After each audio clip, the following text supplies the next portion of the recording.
Assalamualaikum warahmatullahi wabarakatuh. Saya Windy Ningsi, kelas manajemen A dengan NPM 434022202221. Saya di sini akan membahas manajemen manajerial, sebuah konsep penting yang menjadi tulang punggung keberhasilan perusahaan atau organisasi. Manajemen manajerial membantu perencanaan, pengorganisasian, pengarahan, dan pengendalian. Oke, dalam 15 menit ke depan kita akan mengupas apa itu manajemen manajerial, dari fungsi peranan dari peran serta tujuan manajerial ekonomi, perlunya ekonomi manajerial, pentingnya manajemen manajerial menurut para ahli.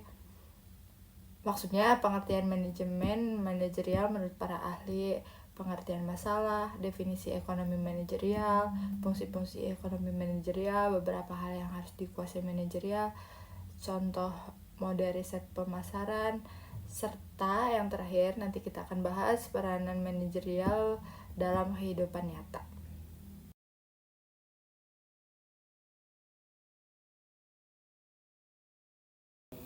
Yang saya akan bahas peranan serta tujuan manajerial ekonomi. Ada 5. Yang pertama, sebagai alat evaluasi. Yang kedua, membantu manajer menyelesaikan masalah. Yang ketiga, mengatur keuangan. Yang keempat, mengetahui lingkungan industri, perusahaan, dan perekonomian. Dan yang terakhir, mendapat keuntungan perusahaan. Peran ekonomi manajerial dalam pembuatan keputusan manajerial.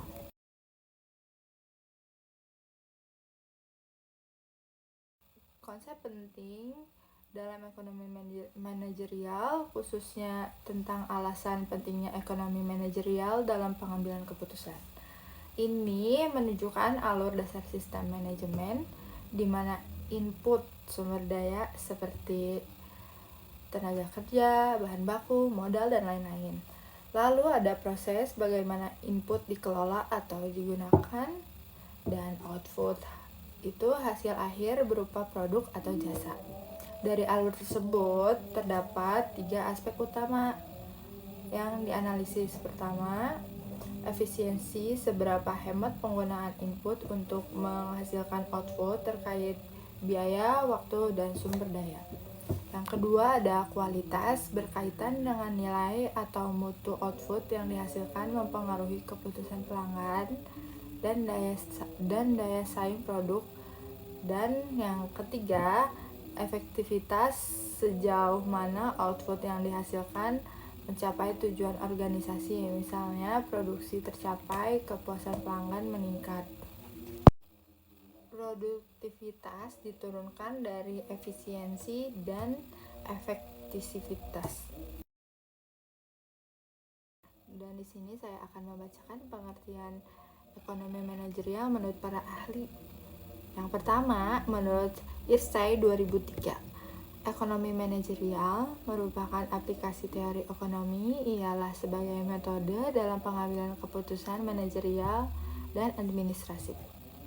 Dan yang kedua, menurut Dominic Salvatore tahun 1996, menurut Dominic Salvatore ini, ekonomi manajerial merupakan suatu pengetahuan atau wawasan yang menunjukkan adanya teori ekonomi serta analisis terhadap pengambilan keputusan dengan berdasarkan teori ekonomi tersebut untuk menelaah bagaimana bisnis tersebut dapat mencapai tujuan dengan efisien. Dan yang ketiga, menurut Cat tahun 2000, menurut Cat, manajerial ekonomi ini merupakan ilmu dan seni mengenai bagaimana mengorganisir dan juga mengalokasikan sumber daya perusahaan yang terbatas, atau juga dapat mencapai tujuan yang telah ditetapkan. Yang keempat, menurut Evan J. Douglas tahun 1905, menurut Evan, ekonomi manajerial merupakan suatu bagian ilmu pengetahuan yang berhubungan dengan penerapan prinsip-prinsip metodologi ekonomi di dalam proses pengambilan keputusan pada sebuah perusahaan atau organisasi. Dan yang terakhir, menurut MC Connet tahun 1993, menurut MC Connet, ekonomi manajerial merupakan alat analisis yang sangat penting bagi manajer di dalam pengambilan keputusan bisnis. Sesuai dengan namanya, ekonomi manajerial ini merupakan gabungan dari ilmu ekonomi serta juga ilmu manajemen. Ada juga pengertian masalah, penyimpangan antara harapan dengan kenyataan, penyimpangan antara aturan dengan permasalahan.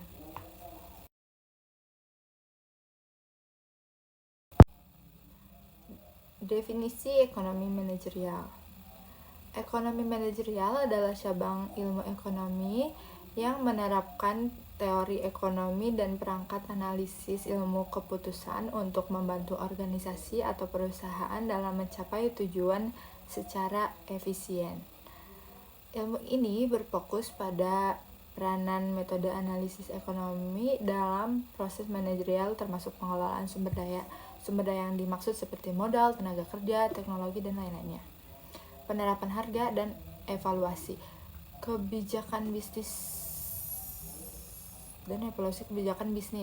maksudnya itu. Hal ini dilakukan untuk mengambil keputusan yang dapat menguntungkan bagi perusahaan atau organisasi.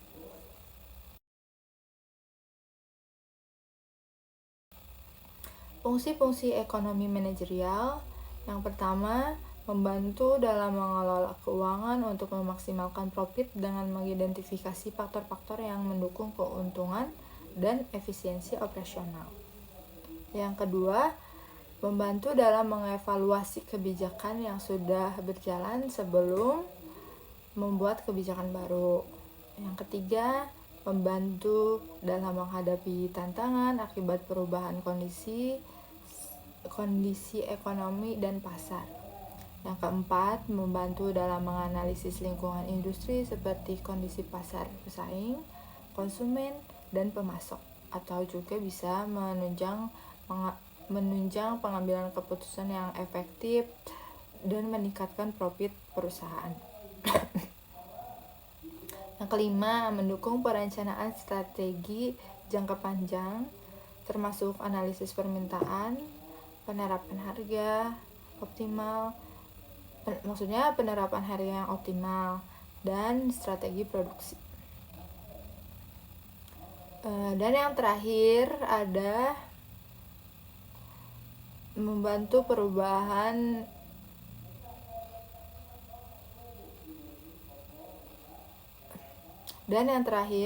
perusahaan menilai resiko melalui analisis sensitivitas, probabilitas, dan keputusan berbasis data.